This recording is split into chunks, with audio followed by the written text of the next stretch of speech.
एक छोटे से पहाड़ी गांव में अर्जुन नाम का एक छोटा बच्चा रहता था।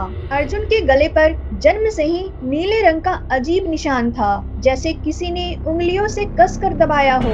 एक रात उसने अपनी माँ से कहा, माँ, मुझे मत सुलाओ, वही आदमी फिर आएगा जिसने मुझे गला दबाकर मारा था। माँ घबरा गई। उसने सोचा शायद इसने सपना देखा होगा, लेकिन अर्जुन रोज एक ही बात दोहराने लगा। कुछ दिनों बाद अर्जुन ने अपने पिता से कहा, मेरा असली घर यहाँ नहीं है, मैं पहले नदी के उस पार वाले गांव में रहता था। अगले दिन वो अपने माता पिता को एक दूसरे गांव ले गया। वहां पहुंचते ही उसने बिना पूछे एक पुराने मकान की ओर इशारा किया और बोला, यही मेरा घर था, यही मेरी मौत हुई थी।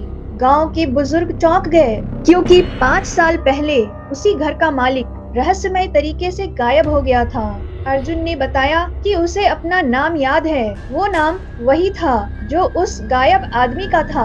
फिर अर्जुन ने गांव की एक व्यक्ति को देखते ही कहा, चाचा, आप मेरे दोस्त थे, लेकिन आपने ही मुझे नदी किनारे गला दबाकर मार दिया था। उस आदमी का चेहरा पीला पड़ गया। अर्जुन बोला, मुझे ये भी पता है कि आपने मेरी लाश कहाँ छुपाई है। वो सबको नदी के पास ले गया। एक सूखे पेड़ के नीचे जैसे ही खुदाई हुई, वहाँ एक कंकाल मिला और गर्दन की हड्डियाँ टूटी हुई थीं। ठीक उसी जगह जहाँ अर्जुन के गले पर निशान था, वैसा ही निशान उस कंकाल में भी था।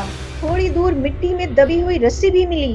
अब कोई शक नहीं बचा था। वो आदमी घुटनों के बल बैठ गया और रोते हुए बोला, हाँ, मैंने ही उसे मारा था। आज भी गांव वाले कहते हैं, कुछ निशान पिछले जन्म की याद होते हैं और कुछ पाप कभी छुप नहीं पाते।